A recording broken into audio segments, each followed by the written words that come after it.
The autopsy continuing on the rotting carcass that was the Lakers, eliminated by the much superior Denver Nuggets.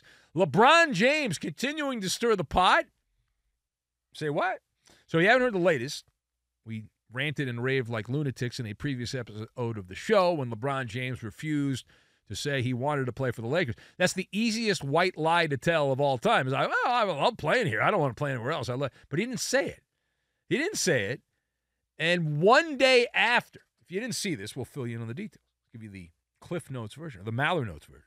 So one day after LeBron James refused to answer a basic question about staying with the Lakers, LeBron went on social media to reveal that he has made a decision to not make a decision. Say what? He said, quote, "I've heard a lot of reports about my future." He posted on the socials. "I said it last night, and I'll say it again," LeBron opined. "I do not know yet, as I'm only thinking about spending time with my family and friends." The ultimate family man, LeBron James. All right, so let us discuss the question.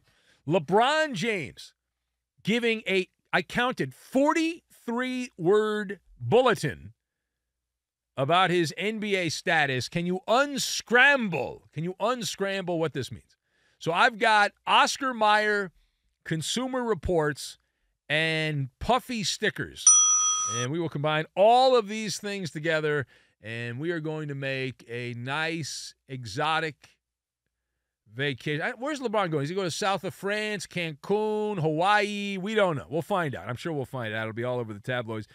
So first of all, peeking into the Looking Glass, and if you ever get one of these shows, I do recommend the Looking Glass. So, and we also have the Rosetta Stone, which we use sometimes, the Mallow Rosetta Stone. But we did a minutes-long investigation, word by word, because we have no lives. And we have determined that the latest statement by LeBron James is LeBron announcing he is a Oscar Mayer wiener, is what he's announcing here. He's hot dogging it, right? He's like, hey, wait, I'm out of the playoffs. I want everyone to keep talking about me. Talk about me. You need to talk about me. What's wrong with you? Yeah. So that's what that was. He's letting his fingers on his phone, or someone doing it for him, but he's letting his fingers do the talking, and he's not saying anything. And that is a statement devoid of any real meaningful impact. He just said, well, I want to spend time with my family. The time with the family thing always blows me away. Because in the real world, not the cartoon world of professional sports, most people that have a family have to keep working because they have bills to pay. They have to, right? But in sports, it's, well, I'm a family man. I want to spend time with my family. And the way sports are set up, it's like being a teacher. You get a couple months off, but you don't make a teacher's salary. You make insane amounts of money. But yet, I got to spend time with my family. Yeah, okay. My favorite was Danny Ainge. Danny Ainge was coaching the Phoenix Suns, and he left. He got into a disagreement. There's a player named Robert Horry who threw a towel at him. This is years ago. And Danny Ainge said, okay, I'm out. I want to spend time with my family. He then got a job at Turner calling NBA games, traveling to a different city every Thursday. I remember because he sat next to me a couple of times at what used to be called Staples Center as he was getting ready for games like the night before. And then he moved his family to Boston to take the job with the Celtics, which he had for a long time. But then he left Boston to go to Utah, so he moved his family again. So, okay. But the family thing, come on. LeBron's like, hey, I'm an attention whore. Look at me. I need attention. He's like pouring kerosene on the top of the barbecue to get that attention, right? And using the family as a human shield. What do you do?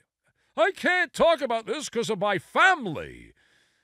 Wouldn't that be great? Like you have a question at work. Well, sir, I can't answer that, because it's the family. I got to worry about the family. All right. Now, secondly, we head to the Commonwealth. And after many had exhaled because Kristaps Porzingis sent out a positive message on social media, it turns out the unicorn has come up limp. Unicorn has, supposedly he was dodging trouble. Well, apparently not. The other shoe has dropped. The Celtics' Kristaps Porzingis is out for the game coming up here on Wednesday night. He will not be in the lineup for Game 5 against the Heat. But wait, there's more. Porzingis expected to miss a minimum of several games. Now, the Celtics will very likely win the game on Wednesday night here. So they'll win tonight, and then they'll have a little bit of a gap, so there'll be a couple extra days off, and then they will match up in the next round, and he'll miss at least a few of those games. I would be surprised if he plays at all in the next round.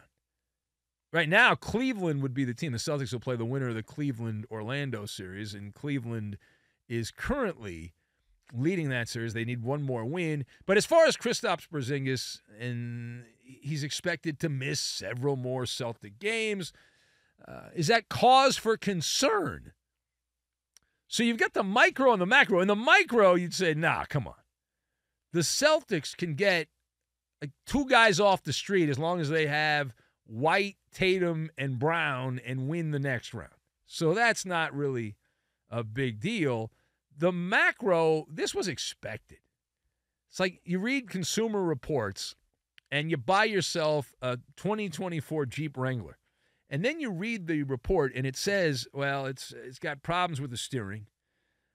There's some suspension issues. There's electrical problems. The engine's not working properly. The drive system's not that great. And all that. But it looks good on the outside. Like Porzingis on the outside, you're like, wow, it looks pretty good. But then that other stuff. And the other thing that we've learned from being a professional gas bag all these years, and I'm sure you are no different than me just watching sports, that when you have a calf injury, it's often an appetizer. It is an appetizer to the main course, and the main course is a snap, crackle, pop of the Achilles, that it's a foreshock. It leads to a bigger injury. So the Celtics do not need the unicorn at this point in the next round, and likely even in the Eastern Conference Finals. So they can put him in bubble wrap and then watch him get hurt when he comes back in the NBA Finals, so that'll be a little less painful. Now, speaking of injuries, we head now to Tinseltown. The Lakers are out, but the Clippers are not out of the playoffs. They're squared up. It's now a best-of-3 playoff matchup, Clippers and Mavericks. And they'll continue that later on tonight here on this Wednesday. But Kawhi Leonard, if you think he's going to play in that game, you are a loser. Now, Kawhi Leonard will again be wearing street clothes as the Clippers play the Dallas basketball team in a pivotal Game 5. And that coming up tonight. So, I bring this up because Paul George attempted to critique what he said was the, quote, incorrect media narrative, suggesting that Kawhi Leonard does not want to take the floor for the people's team and is sitting out for reasons beyond just the injury. There's other stuff going on.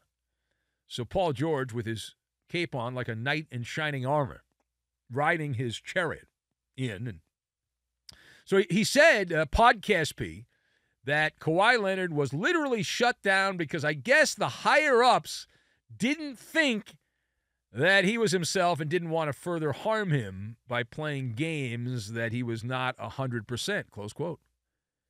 So Paul George barking into a microphone on his fledgling podcast that it is incorrect. The narrative around Kawhi Leonard, the reporting on Kawhi Leonard's injuries, it's incorrect. So where are you at on this one? Where are you at on this one? So despite the clear bromance between PG-13 and Kawhi Leonard, this doesn't make any sense. Because it actually, if you go word by word here and parse the words of Paul George, it actually makes Kawhi Leonard look worse.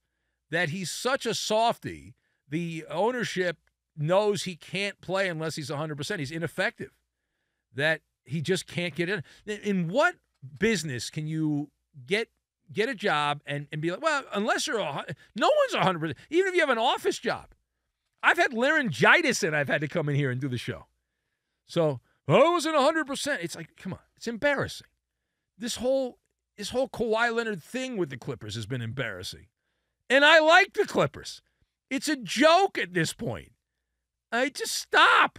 And he just signed an extension so he can play 60 games during the regular season and then get injured and miss playoff games. It's like stop. And then PG-13 is claiming that higher ups, it has to be Steve Ballmer. You think anyone other than Ballmer is making that decision? So he's saying the owner's meddling. So PG-13's futzing around saying the owner's screwing up and he's messing around. I find the whole thing hard to stomach. I do. I find the whole thing hard to stomach. And Paul George, though, he does win. On a positive note, because I am betting bright side, Paul George wins one of those puffy stickers from the Ministry of Misinformation on Kawhi Leonard, period, stop.